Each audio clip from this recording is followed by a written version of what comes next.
You're watching WLOX News This Week. Here's David Elliott.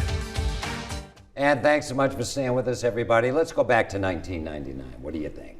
The Mississippi Seawolves make history. They won the Kelly Cup, leading the way to that victory. Coach Bruce Boudreau.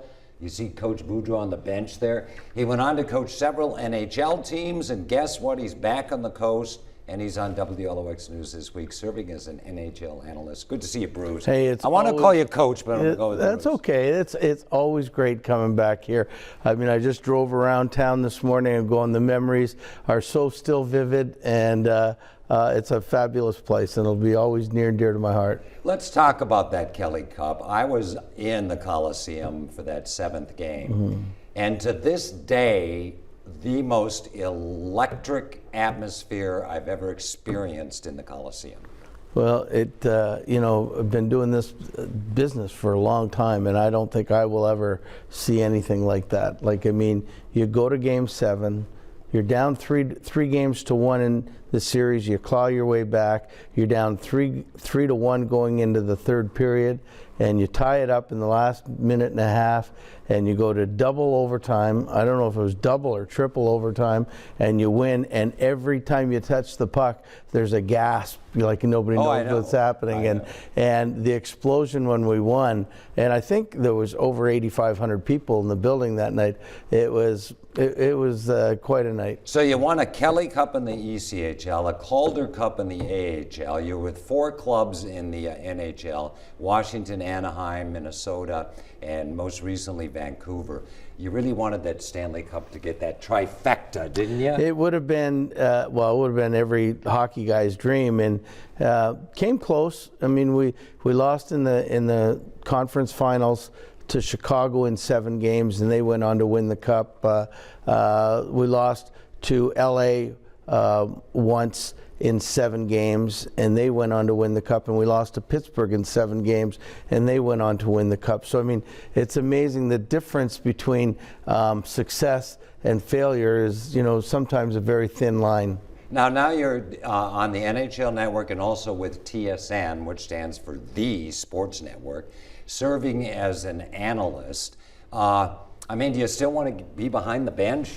Yeah, I think I would still really like to. Like, I mean, I found out, like, I still have the hunger for it, and more importantly, I have the drive for it. Like, I mean, I was on the ice every day with them, get up at 6 in the morning and was the last one to leave. So all of those things, I didn't know if I'd be, overly tired or fatigued, but I found out that I could do it.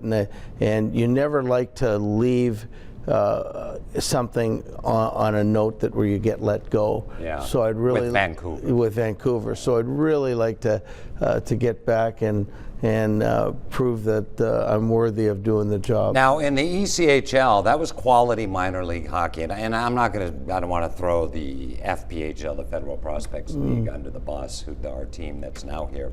But the ECHL, there were players that ended up in the NHL. Yes. What do you think about minor league hockey today, kind of, and maybe this league that's being played down here right now? Well, we'll be gentle with them. We'll be gentle. Oh, no, I just think it's great. Because there's so many hockey players popping up everywhere.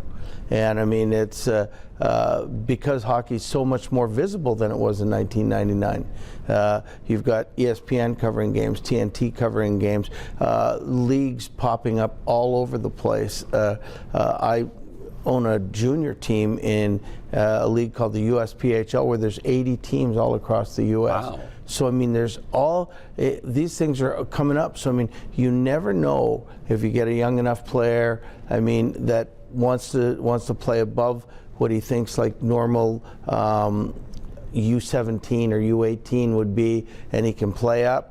These are the kind of guys that you might find a diamond in the rough down here, but for the most part, there's so many players playing that after college they want somewhere to go and they want to continue their careers, and this might be one of the lower levels, but at the same time, if you prove yourself here, you get called up to another level, and so forth, and you could end up going further than you think. Okay, well, let's let you put on your NHL analyst cap right now. We're getting close to the playoffs. There are some unbelievable races. The Eastern Conference is crazy. Boston Bruins, I think the best team in the league. I think they'll come out of the East. I'm a Minnesota Wild fan. You coach for the Wild. I used to be a fan too. You used to be a fan. But I'm scared of Colorado. I think Colorado might come out of the West. Well, you know, it's great points. I think Boston has had a historic season, and they should come out of the East. But the East is so much better than the West. There are going to be so many first three hard-fought battles to come out of the East. I think the West is a little easier. I think, and I agree with you, I think Colorado, if healthy, is the best team, and they might not have as tough a time. And a lot of time, the battle of attrition come June, when they're doing the finals, it's who's got the healthiest players, who's got the energy to play. And I think it'll end up Boston and Colorado. And I've always thought Colorado just had too much speed, but you can't deny the year Boston's having. They're going to have a year that's never been had in the NHL before. So we'll see. Well, Coach, I know you were here over the weekend. You had a chance to go to the Seawolves game Friday night. You know, what do you enjoy? I mean, we just have a few seconds left about kind of connecting with the old fans and everything. Well, the fans were amazing here, and we still keep in touch with them, but mostly connecting with the coast again. Every chance I get to come down here, I want to come down here.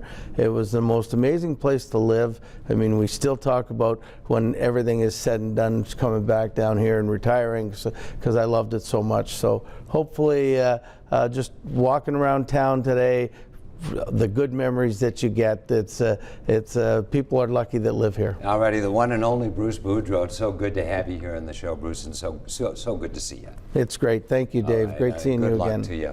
And growing our blue economy. Next, a look at who's joining forces to build the blue economy even bigger.